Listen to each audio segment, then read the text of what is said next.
स्वागत है आपके अपने YouTube चैनल डी के स्टडी पॉइंट में। आज हम आपके लिए एक फिर से नई वीडियो लेकर गए हैं जिसमें हम हिंदू सिनेमा से रिलेटेड एक टॉपिक है 21वीं सदी का सिनेमा, यानी जो कि वर्तमान समय में जो सिनेमा है वो किस तरीके से जो है महत्वपूर्ण रोल निभाता है और इससे क्या क्या बदलाव आए। बेसिकली इसके अंदर बात की जाएगी 1991 के बाद जो है जब हमारे देश के अंदर LPG यानी निजीकरण की व्यवस्था को अपनाया गया, आर्थिक उदारीकरण हुआ 1991 के अंदर। तो उसके बाद जो है सिनेमा के अंदर किस तरीके से उसके प्रभाव के स्वरूप बदलाव आया उसके बारे में आज इसमें चर्चा करेंगे। तो भूमिका जो आपको समझ में आई गई है, और ये वीडियो जो क्वेश्चन है ये कुछ इस तरीके से आता है कि हिंदी सिनेमा पर 21वीं शताब्दी का किस प्रकार से प्रभाव पड़ा और उदारीकरण के समय में जो हिंदी सिनेमा है वो किस तरीके से प्रभावित होता है। तो इस तरीके से किसी भी तरीके से क्वेश्चन आया तो आपको इसमें यही आंसर लिखना है। बाकी मैं आपको ये समझा देता हूँ। वीडियो में अब आगे बढ़ने से पहले मैं आपको बता दूँ कि वीडियो को लाइक कर दीजिए, शेयर कर दीजिए और बेल आइकन को प्रेस कर दीजिए और सब्सक्राइब बटन दबा दीजिए। बेल आइकन प्रेस करने से आने वाले वीडियोस की अभी करंट टाइम में बहुत ज़्यादा ज़रूरत है, जिसलिए आप उसको प्रेस करके रख दीजिए जिससे आने वाले वीडियोस की नोटिफिकेशन आपको मिलते रहे, क्योंकि हम अभी आगे वाली और चैप्टर्स की वीडियो भी इसके अंदर टॉपिक्स की वीडियो डालेंगे। बाकी अगर टाइम रहा तो मैं हिस्ट्री भी इस पर कोशिश करूँगा कराने की। बाकी और वीडियोज़ आती हैं, चलो चलते हैं आगे बढ़ते हैं। बात होगी आज हिंदी सिनेमा में 21वीं सदी का सिनेमा के बारे में। 21वीं सदी जो है बदलावों की सदी है और इस सदी में समाज, अर्थव्यवस्था और संस्कृति हर क्षेत्र में भारी बदलाव देखने को मिला है।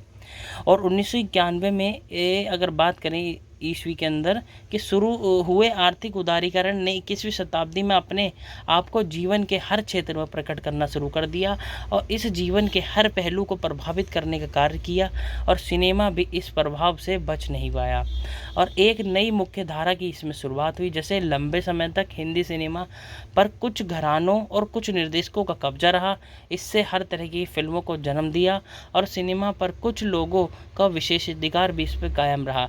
और 21वीं शताब्दी के अंदर नए निर्देशकों के द्वारा इस सत्ता को चुनौती दी गई और नए नए निर्देशकों द्वारा अपनी जो है सत्ता कायम करी गई। और बात करें हम इसके अंदर नई क्षितिज की खोज के लिए, तो नई क्षितिज की खोज का मतलब यह है कि किस शताब्दी में सिनेमा ने नई क्षितिजों की खोज करनी चालू कर दी और हिंदी सिनेमा में विभिन्न तरह की कहानियां इसमें शामिल हुई। इस युग के अंदर एक साथ कई नए निर्देशकों का जो हिंदी सिनेमा के परिदृश्य पर आगमन हुआ। अनुराग कश्यप, सुजीत सरकार, इम्तियाज़ अली, तिग्मांशु धुलिया, आशुतोष गोविकरक और तुम्हारा राजकुमार हिरानी, विक्रमादित्य मोटवाणी, अनुभव सिन्हा, जोया अख्तर और मेघना गुलजार, राजकुमार राव, आनंद एल राव जैसे नए निर्देशकों ने अपनी फिल्मों से जो है फिल्मों में बदलाव लाने का कार्य किया। नए नए स्क्रिप्ट बनने लगे। जैसे 21वीं शताब्दी के अंदर हिंदी सिनेमा ने नए नए स्क्रिप्टों के प्रयोग करना शुरू कर दिया। यही कारण है कि इस दौर के अंदर नए नए विषयों पर जो है फिल्में सामने आने लगी हैं। और एक तरफ DevD, Gangs of Wasseypur, Rockstar, Lagaan, Masaan, साहेब बीबी और गैंगस्टर और पान सिंह तोमर, तारे ज़मीन पर, 3 इडियट, मुन्ना भाई MBBS, कहानी, इश्किया, डर्टी पिक्चर, BK जैसी फिल्में जो है सामने आई हैं नए स्क्रिप्ट के तौर पे।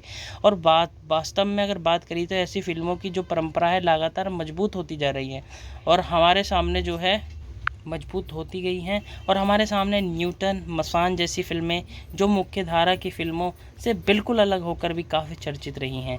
और बाकी निर्देशकों को अगर महत्व देने की बात करें जाए तो 20वीं शताब्दी तक जो है सिनेमा जो है मुख्यतः सितारों पर निर्भर था, लेकिन 21वीं शताब्दी के अंदर एक बार फिर निर्देशकों का महत्व इसके अंदर बढ़ गया है। अनुराग कश्यप या फिर तिग्मांशु धुलिया जैसे निर्देशकों का उभार जो है इस सदी की विशेषता भी माना गया है। इसके अंदर नए दर्शक वर्ग का जो है जुड़ना। अब नए दर्शक वर्ग जुड़ना कैसे? वास्तव में नया दर्शक वर्ग जो है सिनेमा में इस बदलाव का वाहक बना है और उदारीकरण ने एक नए दर्शक वर्ग को जन्म दे दिया है जिसकी पसंद नई तरीके की है और नई तरीके की फिल्में देखना चाहते हैं। इससे ने कंटेंट में लोकतंत्रीकरण और उसकी विविधीकरण का भी रास्ता तैयार कर दिया है और साथ साथ नया बिजनेस मॉडल भी इसका एक टॉपिक बनता है, यानी एक पॉइंट जो है नया बिजनेस मॉडल बना है। ये 21वीं शताब्दी का सिनेमा कहते हैं। 21वीं शताब्दी का जो सिनेमा है मल्टीप्लेक्स सिनेमा का युग है। पहले के ज़माने में जब फिल्में जो है तुम आपका सिंगल स्क्रीन थिएटरों में दिखाई जाती थी, तब स्टार व्यक्ति के सहारे जो है फिल्मों को हिट कराया जाता था। लेकिन जो है अब मल्टीप्लेक्स ने सिनेमा में व्यवहारिकता व्यावसायिकता को जो है मॉडल को पूरी तरीके से बदल रखा है। मल्टीप्लेक्सों ने नए निर्देशकों को कंटेंट के साथ साथ प्रयोग करने की जो है छूट दी है। यही कारण है कि हमारे सामने विक्की डोनर, घोसला, भेजा fry, Manjhi the mountain man, jolly LLB, band बाजा बारात, तनुवट मनु जैसी नई तरीके की जो फिल्में हैं वो दिखाई गई हैं या दिखाई देती हैं। इसके साथ साथ 100 करोड़ क्लब की फिल्मों का भी प्रवेश जो है हुआ, जो मुख्यतः प्रचार और एक साथ सैकड़ों पर्दों पर रिलीज़ की जाने का कारण जो है सुपरहिट बन गई। और विदेशी बाजार भी इसका एक टॉपिक माना जाता है। इसके अंदर क्या हुआ बेसिकली, बाजारीकरण और वैश्वीकरण ने हिंदी सिनेमा को वैश्विक बाजार में पहुंचाने की मदद की। और हालांकि यह परंपरा जो है 90 के दशक में ही शुरू हो गई थी, लेकिन 21वीं शताब्दी में शुरुआतियों में मुश्किलों के बाद जो है भारतीय फिल्में जो है नई विदेश बाज़ारों में पहुंच रही थी।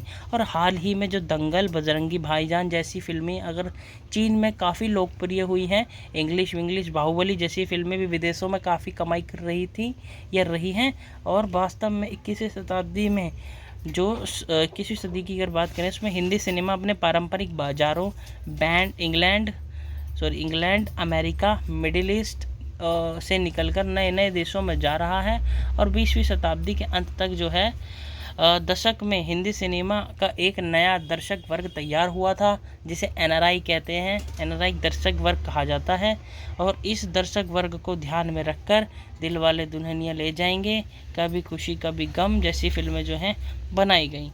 और लेकिन आज हिंदी फिल्में जो है NRI दर्शकों को ध्यान में रखकर नहीं बनाई जा रही हैं, बल्कि दुनिया भर के लोगों को धीरे धीरे भारतीय फिल्मों की ओर आकर्षित हो रहे हैं। तकनीकी श्रेष्ठता इसके अंदर जो है देखी गई अब 21वीं सिनेमा के उसके अंदर, कि लंबे समय तक हिंदी फिल्मों को तकनीकी तौर पर पिछड़ा माना जाता था, लेकिन 21वीं शताब्दी की जो फिल्में थी वो तकनीकी पैमाने पर भी हॉलीवुड को टक्कर देना शुरू किया है।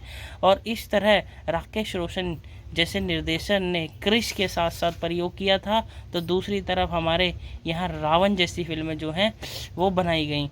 वहीं बाहुबली 1 और 2 भी हिंदी में डब होकर काफ़ी लोकप्रिय हुई। तो अभी किसी सिनेमा के लिए ही इतना ही। बाकी अगर आपको ये वीडियो पसंद आती है तो लाइक, शेयर, कमेंट कर सकते हैं। लाइक कर दीजिए, शेयर कर दीजिए और कमेंट करके बताइए कि वीडियो कैसी लगी। बाकी PDF लिंक इन डिस्क्रिप्शन। ठीक है, थैंक्स फॉर वॉचिंग। मिलते हैं नेक्स्ट वीडियो में।